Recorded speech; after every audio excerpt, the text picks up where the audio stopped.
The image that's been portrayed is we sat around the campfire and said, oh boy, now we go get to torture people. Well, we don't torture people. Let me say that again to you. We don't torture people. Okay? Come on, George. We don't torture people. Khalid Sheikh Mohammed. We don't torture people. Waterboarding. We do not, I don't talk about techniques, and we don't torture people. Now listen to me. Everybody forgets one central context of what we lived through. The palpable fear that we felt on the basis of the fact that there was so much we did not know. You're going to make me wildly unpopular now. As it turned out, I was the only person who went to prison.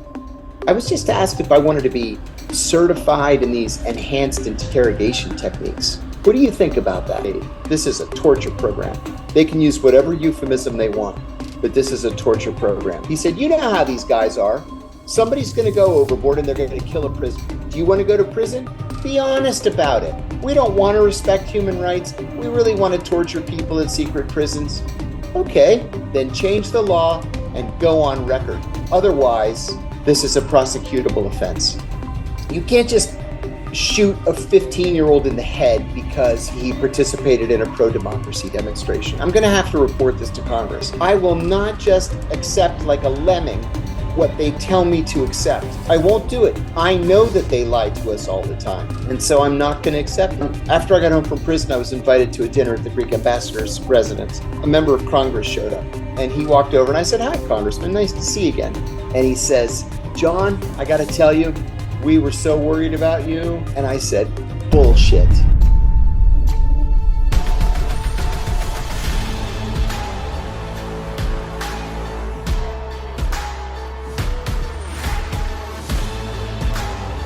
This is Sparta! Welcome back to another episode of Spartan Leadership. And I'm your host, Josh Kosnick. Welcome to all you longtime listeners, and we are excited to have you here today. And if you haven't listened before, haven't tuned in before, we are a leader-to-leader podcast trying to have as big of an impact on this world as possible.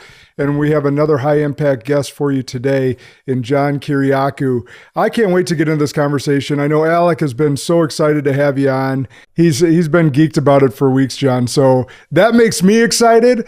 And so we're going to dive right in today. I know you've told this story numerous times, and it's all over your podcast and your social. So I don't want to spend a ton of time here, but I think it's worth us talking through a little bit of how we got to where we are today.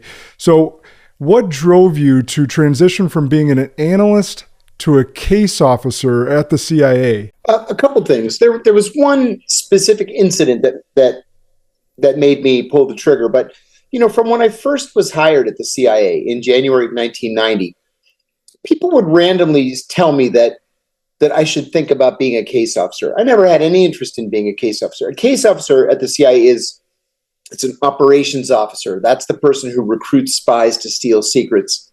And I was hired as an analyst working on Iraq, not realizing that almost every analyst is introverted. I'm an extrovert, and people thought that I would have success in operations. But I was an analyst for 7.5 years. And then, frankly, the reason I did it is I just got bored.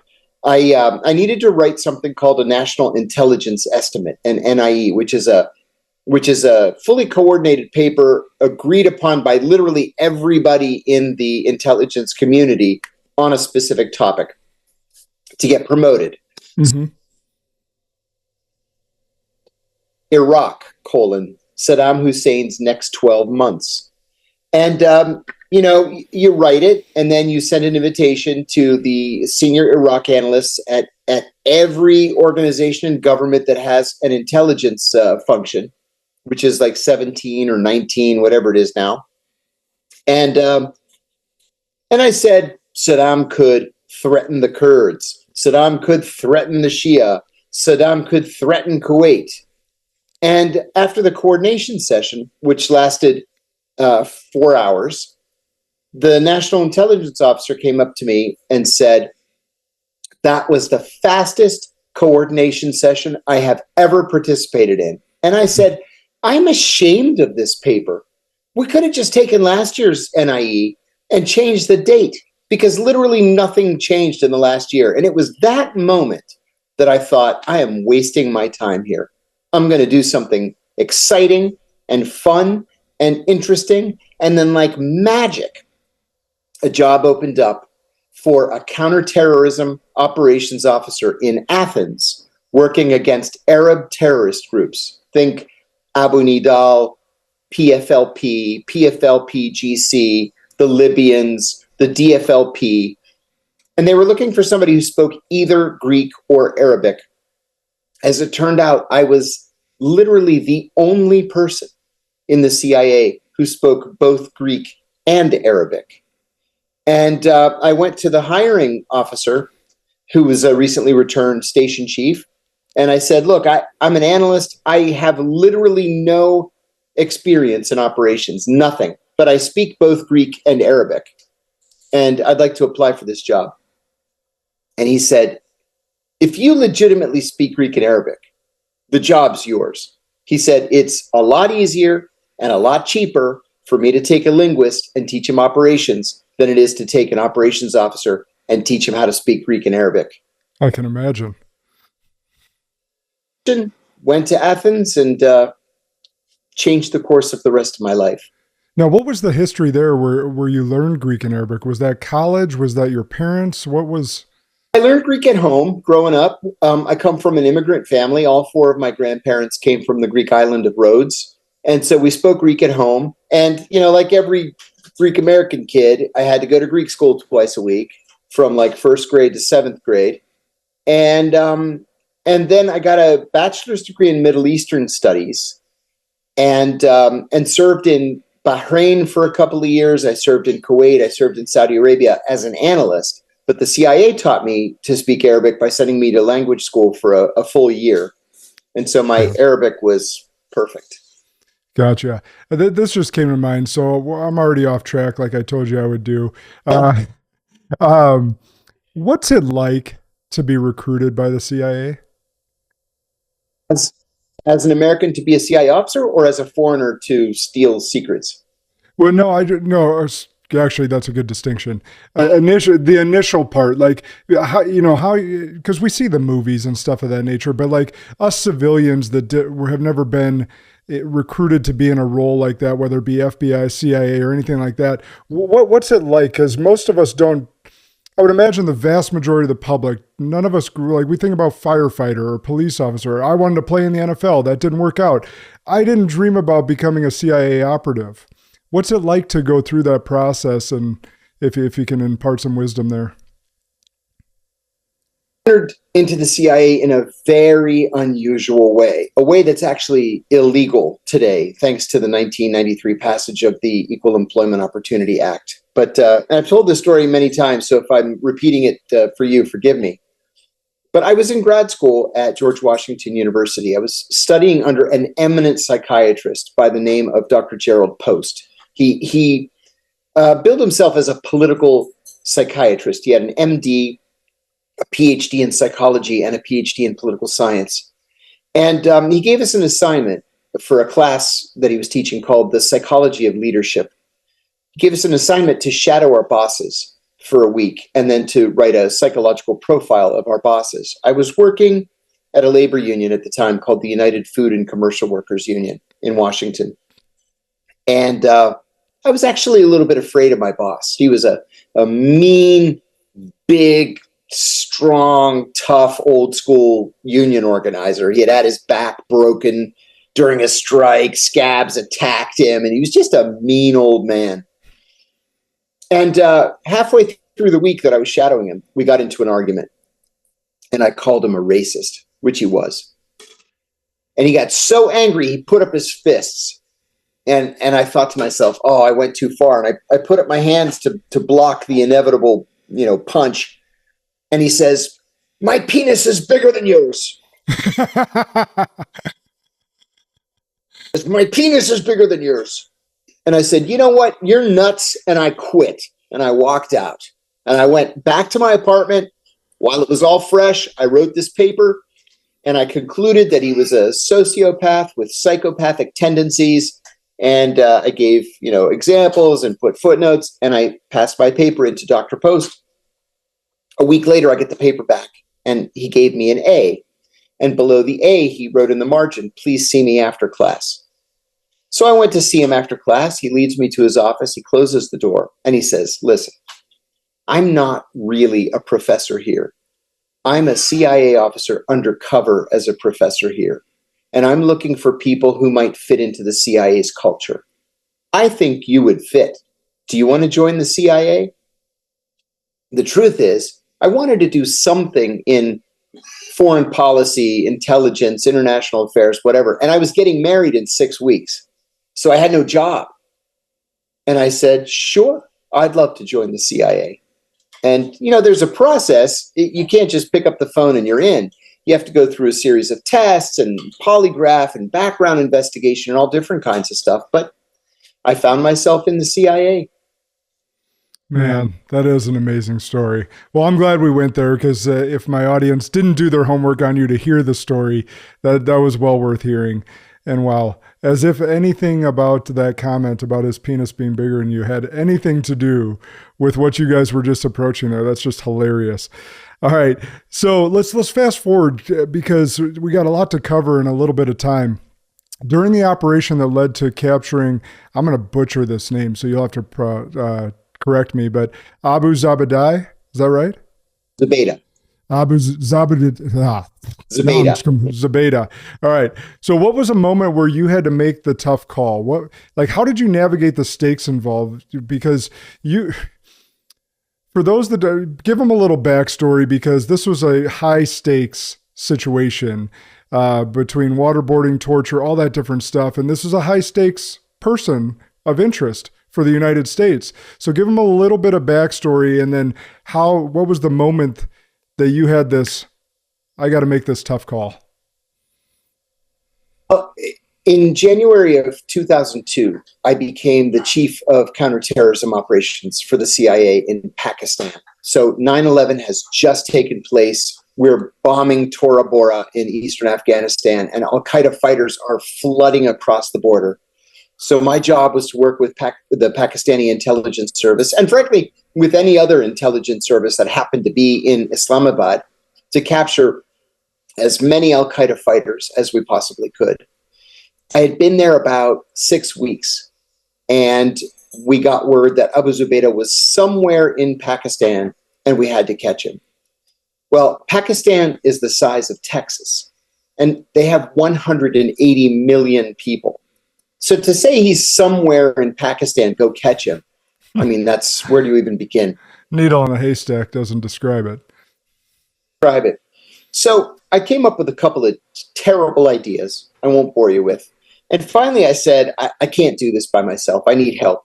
So I asked a friend of mine from headquarters, who was a targeting officer, to fly out to Islamabad and help us sort of hone the intelligence that we were collecting.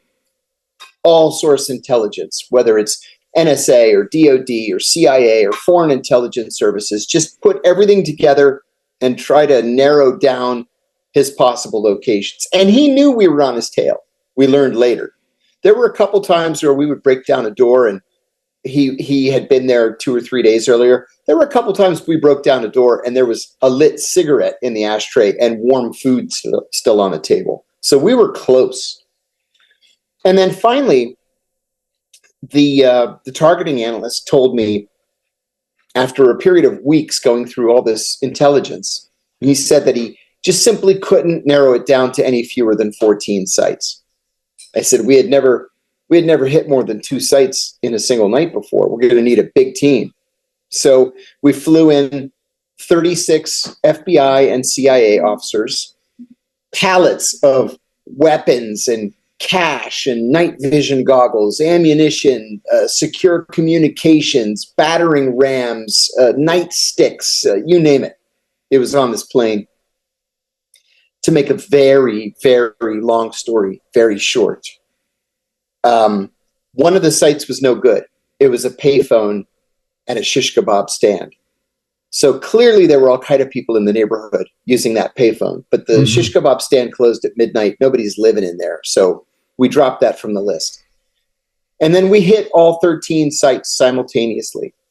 And in the one site where we thought there was an honest to God chance that, he really might be in there he was. It was a site that had, I'm not allowed to say the exact numbers still, but it was well more than a dozen people. And so Abu Zubaydah, his bodyguard, and a Syrian bomb maker that was holed up with him, they climbed to the roof of the house and they began jumping to the roof of the neighboring house to try to escape.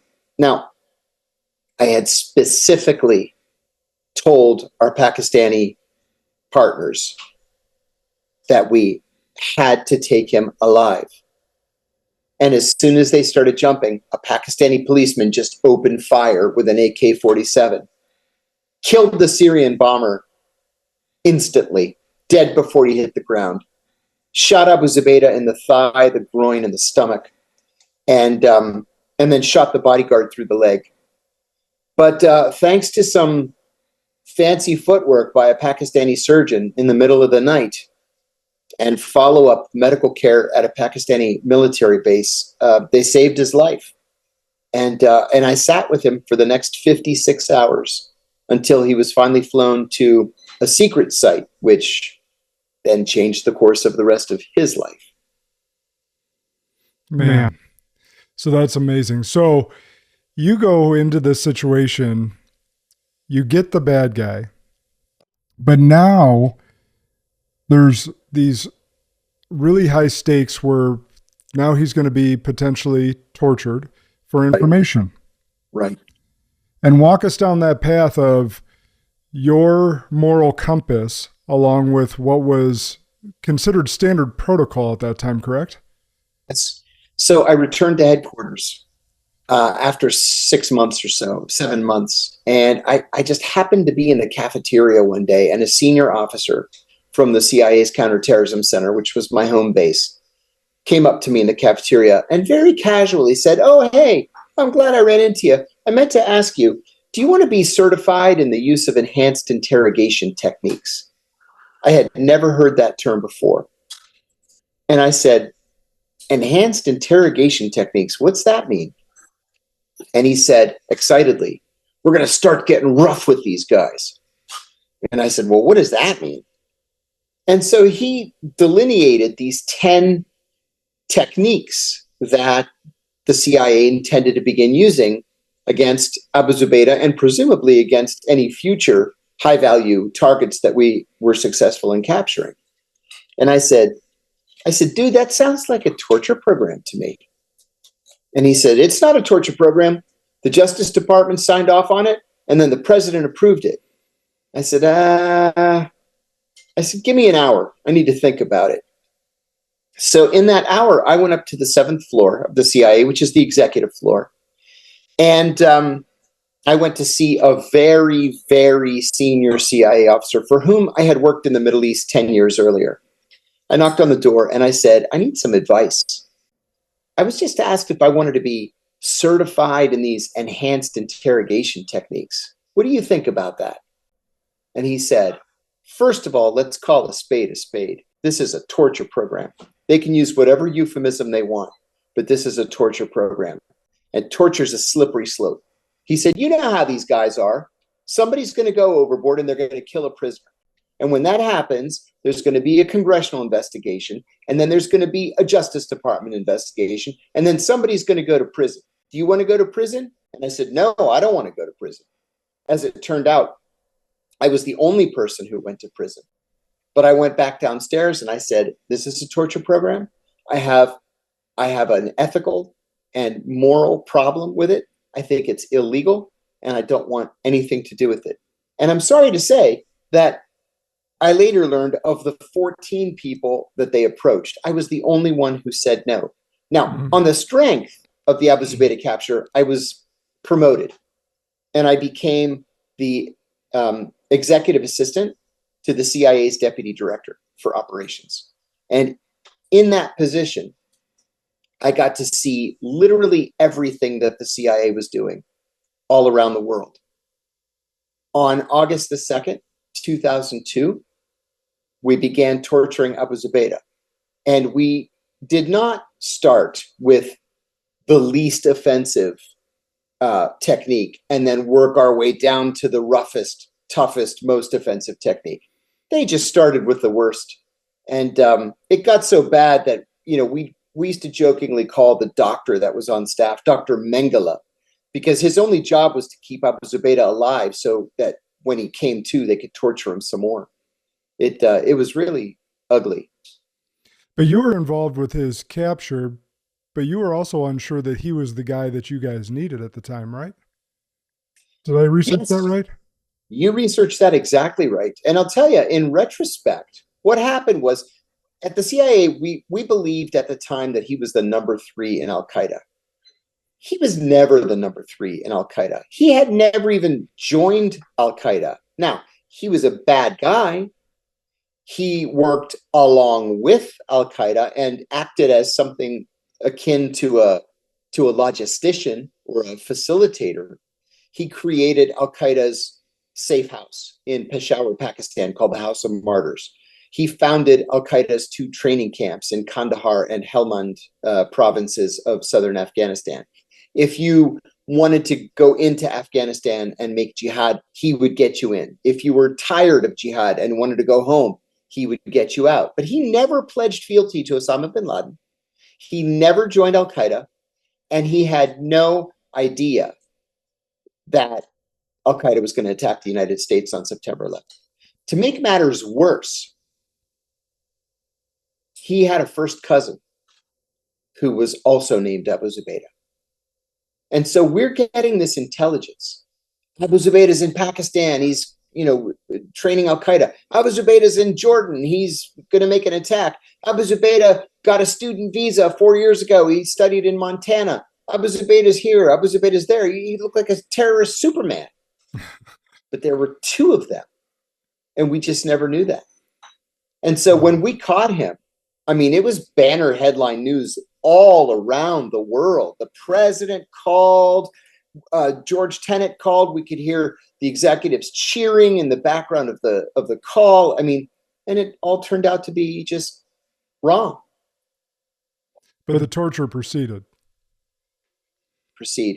There were 2 contract psychologists, James Mitchell and Bruce Jessen, who, for the bargain basement price of $81 million, created the torture program for the CIA by reverse engineering the Air Force's SEER program. And they confidently said that if they were able to carry out these techniques on Abu Zubaydah, that he would give us the kitchen sink, we would save American lives, and we would all live happily ever after. And nothing could have been further from the truth. He was waterboarded 83 times, in addition to a bunch of techniques that were never approved by the Justice Department or by the White House.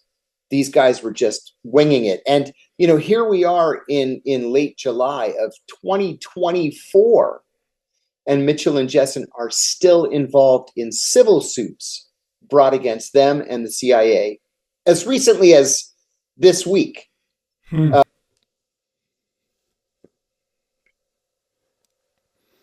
Interesting. So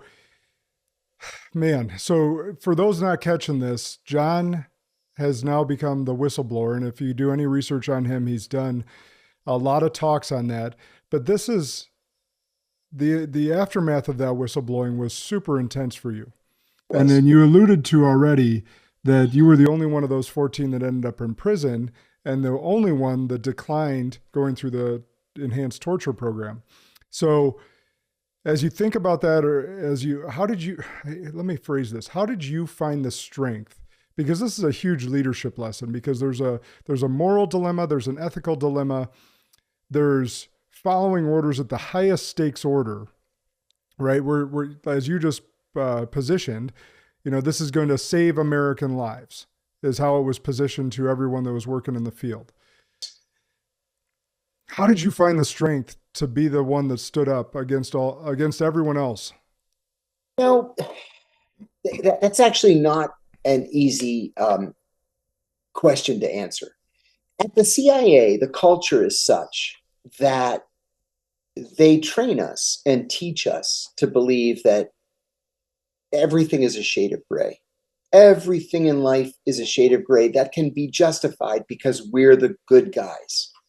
We're the good guys who operate in the shadows to keep Americans safe. And the truth in life is that that is not true. That some things are black and white. Some things are right or wrong. And if we are that shining city on a hill that Ronald Reagan once spoke about, if we are that beacon for the world of human rights and civil liberties, then by God, we have to be that beacon. We're supposed to be a country governed by the rule of law, by a living and breathing constitution that other countries around the world should want to emulate.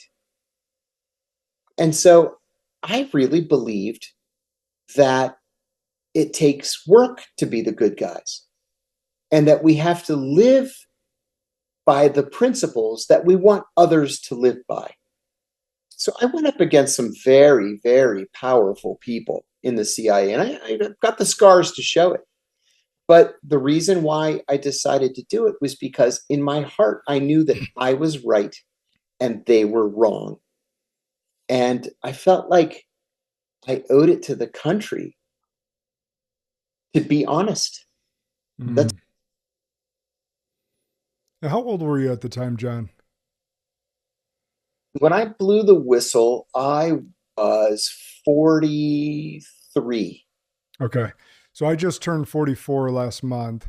I was trying to think, so I was thinking back to that time frame, and I'm this young macho man, and I got to be honest, my thought process at that time, as we're learning about this, and you blew the whistle, and I hear both sides, and I'm like, fuck those guys. They're killing our people. Right. But I was naive. I didn't have the information that you had, and I'm just a civilian. I wasn't at war. But again, I was positioned or thought that, hey, they're taking American lives. It's us versus them. Sure. Fast forward, and I have a severe distrust of our government at this age. And it's through stories like yours and many others that I've had the privilege to have on my podcast, and then just observing worldview. And I also spent 6 years going to DC lobbying for the industry that I was in at the time, and saw some of the shenanigans that you and I were referencing before the show with politicians and theater and all that stuff. But so I formed a different opinion of our government and not being the good guys at all times, or even a lot of the time. And that's all changed. That's why I was curious of your age, but May I interrupt you on that point? Because this is a very important point that you're raising. And it deserves a little bit of explanation. So we've got a law in this country called the Federal Torture Act of 1946. It specifically outlaws exactly those techniques that we were using against al-Qaeda prisoners. In 1946, Josh, we executed Japanese soldiers who had waterboarded American POWs. That was a death penalty charge to waterboard somebody. In January of 1968, the Washington Post ran a front page photograph of an American soldier waterboarding a North Vietnamese prisoner. Secretary of Defense Robert McNamara, when he saw that picture on the front page of the Post, ordered an investigation. That soldier was arrested. He was charged and convicted of torture and sentenced to human rights, where we write the human rights report every year for every country in the world with which we have diplomatic relations. It's all just a smokescreen. Be honest about it. We don't want to respect human rights. We really want to torture people at secret prisons. Okay, then change the law and go on record. Otherwise, this is a prosecutable offense. Yeah. Yeah, the smoke and mirrors, the lies, like that's not leadership. And especially as you find leadership, and as you, man, and as people find out about it, right? As you've blown the whistle on certain things, and there's other stuff that's just coming to light as we sit here today. And I think COVID was a huge awakening on how the media has played a role in all of this and brainwashing all of us. It makes you lose faith. And it almost makes me question, is like, are they doing it on purpose now to the point where we lose all patriotism and nationalism? Isn't that the truth? I have to agree. I have to agree. What I hate so much is being told what to believe, not just by the government, because you expect that from government, but by the media as well. And if you don't subscribe to the sort of the mainstream narrative, you're an outlier. Maybe you're a conspiracy theorist. Maybe you're a little bit nutty. And that's just simply not fair. That's not the American way. Yeah, we're allowed to have differing thoughts. It's what our country was founded on. Differing opinions coming together to find a common solution. It's what I talk about in my leadership team meetings all the time, is we need to remove ego from the room and focus on what is right, not who is right. Into that. And so we need to do that more as a country, but it's just so divisive right now. So I want to ask a question around the 3-letter agencies, because you've been intimately involved for many years. And it just seems, so I'm sitting here thinking, I know that there's good people in those agencies, and there's obviously people that have chosen to go the path of just following orders. And I think back to COVID, and I think back to if we get to a tyrannical government, which one could argue that we're already there. And what advice would you have for someone that's a good guy at the FBI, or good gal at the FBI, good gal or good guy at the CIA, that is in this ethical dilemma right now of following orders that they don't believe in? Have to go to the oversight committees. You know, I didn't go to the oversight committees because I had kind of an unusual situation. You're supposed to go to the through the chain of command when you are reporting on waste, fraud, abuse, illegality, or threats to the public health or public safety. That's the internationally accepted definition of whistleblowing. But it was my chain of command that created the torture program. And it was the congressional oversight committees that approved of and appropriated funding for the torture program. So I went to the media. But by God, we have to force the congressional oversight committees to do their jobs. The reason that they were even created for the CIA in 1975, the Senate Select Committee on Intelligence and the House Permanent Select Committee on Intelligence, was so that employees would have somewhere to go. And there would be these outside observers to ensure that the CIA was acting legally. Instead, over the years, the congressional oversight committees have largely become cheerleading organizations for the CIA. There are a couple of exceptions, not many. Actually, on the Senate side, I can only think of one. That would be Senator Ron Wyden of Oregon right now.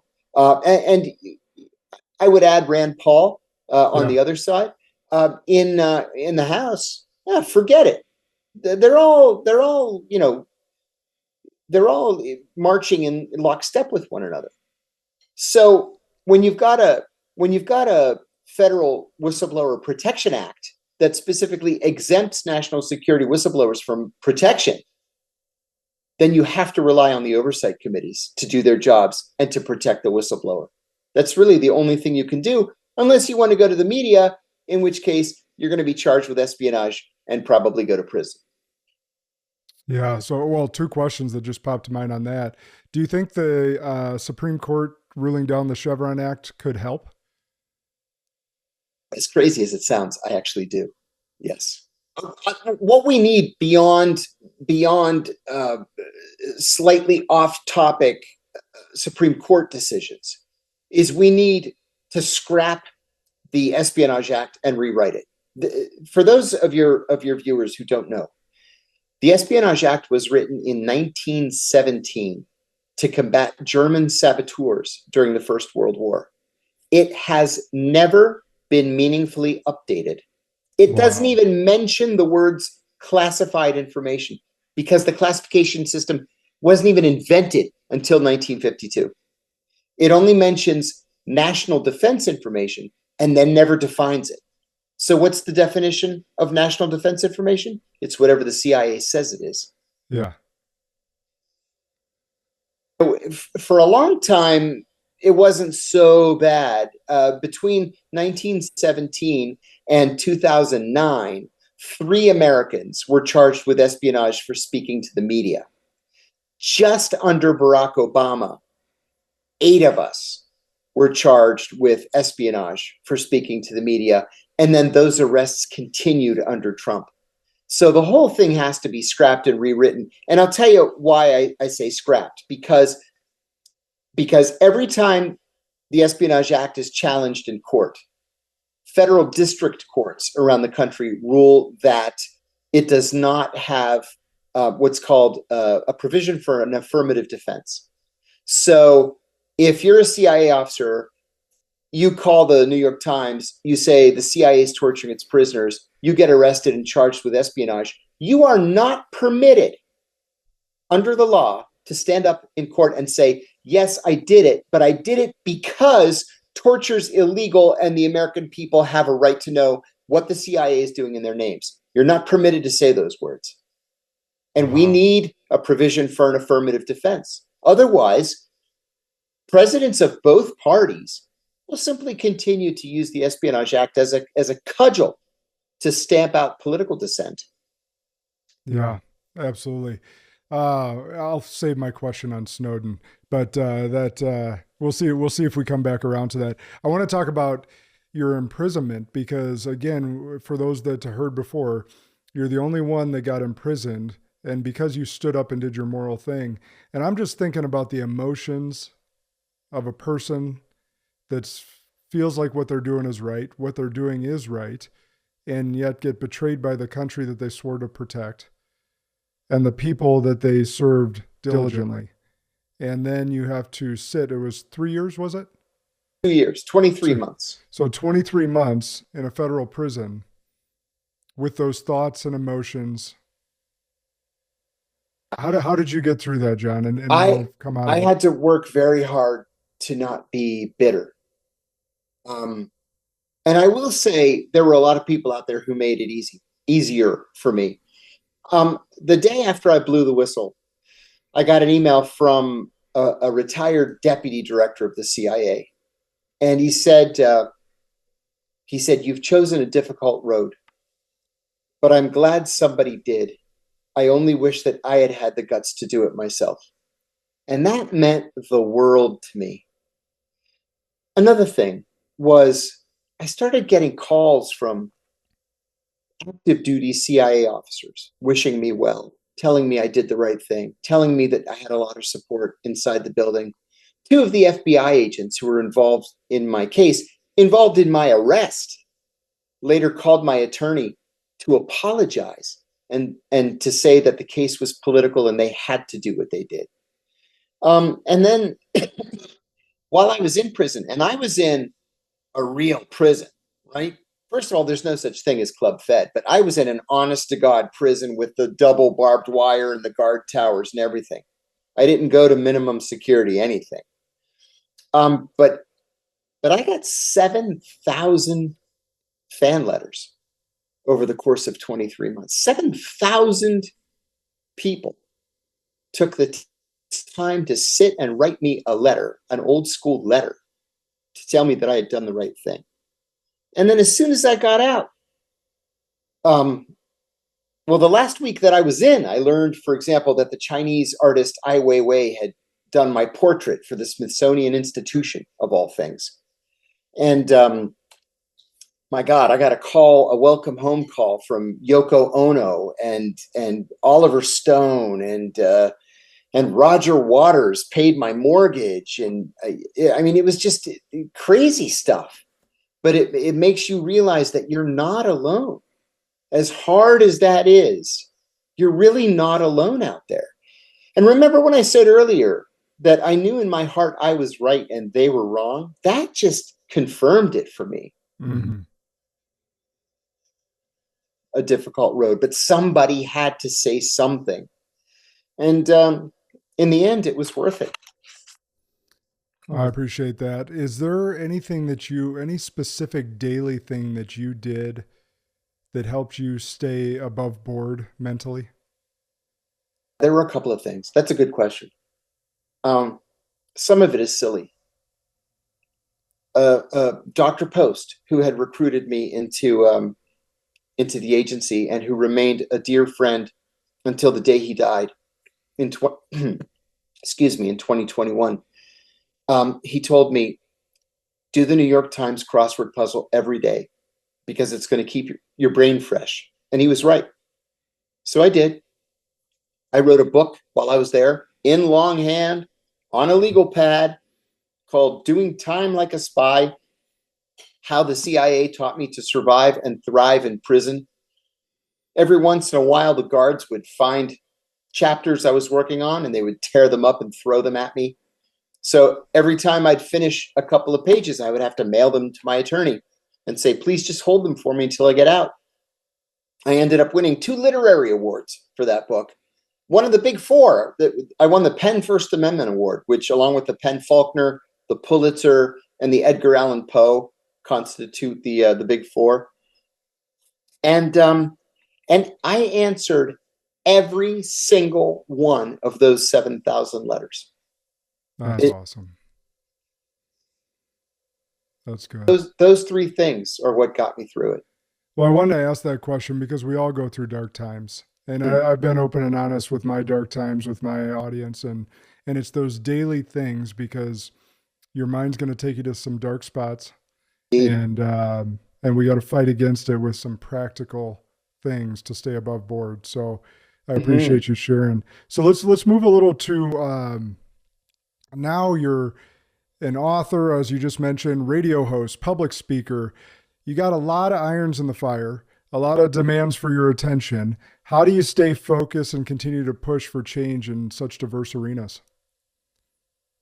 My now ex-wife, this whole episode led to the breakup of my marriage, but my ex-wife gave me some really, really great advice in those darkest of times. After my arrest and before my incarceration, I was on the brink of doing something terrible. And she said to me, you have to embrace this. You can't run from it. You can't hide from it. And you're right. So you have to embrace it. And she said, eventually, they're going to move on to their next victim. And they did. They moved on to Ed Snowden. Excuse me, Ed Snowden, as you pointed out. But she said, if you keep talking about this, your side of the story is going to be the side of record. And she was right. And it became more than just talking about my case. It became an issue of talking about human rights and government overreach and corruption and the role of the media in this governmental corruption. And so, funny as it sounds, I've never, ever considered myself a journalist, but I guess I am. And it's led to things like the Swedish parliamentarian nominated me for the Nobel Peace Prize, for example. I just sent my 8th book to the publisher. I speak all around the world. Thank you. All around the world. I teach at some of the most prestigious universities, USC and universities in Europe. And it's just all worked out because people, I think people innately want to do the right thing. And they want confirmation that their gut response to some of these issues is the right thing. And, at the end of the day, too, Josh, I say this with complete sincerity. There's probably nothing in my life more important than my children respecting me. And I wanted to leave a body of work and a legacy that they could be proud of, and that my unborn grandchildren and their children can be proud of. And so I feel like I've done that. I think you have, brother. That's the honor. And that's a big reason I do this podcast is I want multiple generations to have my voice. And so, yeah, I love your thought process there. I think someone in my audience would probably DM or kick me if I didn't ask this question. What is, so us civilians, we see things going in a bad route in some ways. We don't like where our government's going. In your opinion, what's the one thing that we could do? Because we know, like I know this, and I try to preach it as often as possible. Is like the people are the power, but only when we can agree. That's why they play. That's why they play the divide and conquer game so strong. So, in your opinion, what can we do as civilians to continue to do something that's right to inflict some change on our country and government that we love so much? something that's easy to say and very difficult to do. It's that we have to take to the streets and we have to ride our elected officials. They work for us. They need to be responsive to us. And I, for one, and I know you're going to agree, I will not allow them to force me into the mainstream, right? I will not just accept like a lemming what they tell me to accept. I won't do it. I was inside for too long. I know that they lie to us all the time. And so I'm not going to accept it. And so I actually do take to the streets. I participate in marches and demonstrations all the time. And don't be afraid. Don't be afraid to confront your elected officials. I'll tell you kind of a funny story. When I got home, I have had great, amazing support from the Greek government. And after I got home from prison, I was invited to a dinner at the Greek ambassador's residence. And a member of Congress showed up. And we saw each other, and he walked over, and I said, "Hi, Congressman, nice to see you again." And he says, "John, I got to tell you, we were so worried about you, and I'm just glad you're home." And I said, "Bullshit. Bullshit." I said, "I asked you for help. Friends of mine asked you for help, and you said I was too controversial. So don't feed me that line now that it's all over. You should, excuse me, you should have helped me when I needed the help, and you didn't." So we have to ride them and keep on them. They work for us. That is correct. 100% agree. And I've been in those rooms and I've had them lie right to my face. Yeah, because they think either you're an idiot or that they can placate you just enough that you'll go away and leave them alone. Because they believe they're the ruling class and they're above us. They're here and we're peasants. And again, that's where I go back to that Bug's Life movie and the ants versus the grasshoppers. And if us ants ever figure out that we are the power and come together, then we can actually inflict change. Right. So last question, because I know you got to go. I always end the podcast with this question. And we've talked about a lot of unpopular stuff today, but let's try and narrow it down to one thing. What's an unpopular belief that you hold to be true that you think others would either vehemently or just majority disagree with you? You're going to make me wildly unpopular now. Believed we were the good guys. I believed that this was the greatest country that has ever existed, that, perhaps maybe even the Constitution was divinely inspired. I just don't believe that anymore. I don't. I believe that we're deeply flawed. We can be great. We have the ability, the capability to be great, but we're not the greatest country that's ever existed. We say one thing, we do the other thing, and then we just smile when people point out our hypocrisy. I'll give you one last example. When I served in the State Department on rotation from the CIA, I was the human rights officer in a little tiny country in the Middle East called Bahrain.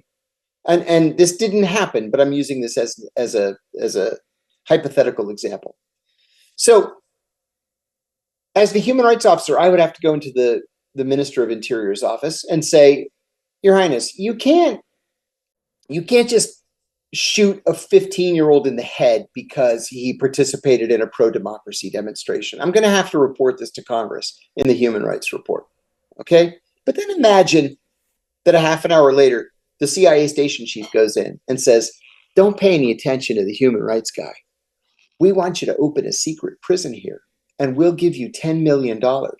And you can torture people and then just write up the transcript of what they say under torture and give us the transcript. What do you say?" Well, who's he going to listen to? Is he going to listen to John, who says, "I'm going to write a memo and report you"? Or is he going to listen to the station chief? It's that hypocrisy $10 million check. Makes us a lesser country, and it has to end. Yeah. I 100% agree. And I do believe that we have the capability based on our Constitution to be the greatest country ever. But we actually got to get back to the Constitution, get back to our morals and ethics, and come together as a country before we can ever consider ourselves the greatest country. 100% right. Well, you are a wealth of knowledge, my friend. And thank you for your bravery and sticking to what you believe is right, because in this world today, it is not easy. And especially in the position that you were in, I can't even imagine how difficult that was. So Thank you. All I worth it. really appreciate people like you that can stand on integrity and hold their word, and even bear whatever punishment's going to come their way. So I really appreciate you. So Great opportunity. Hey, anytime. And I feel like I had probably 50 more questions, so we may have to do it again, John. But so Spartans, share this far and wide. John dropped some amazing knowledge, both from the government side, but also practical stuff for you to take away today and utilize today. So share it far and wide. Use his advice. Use what you learned from him on morals and ethics, leadership, and integrity. Remember, the good and great are the enemies of possible.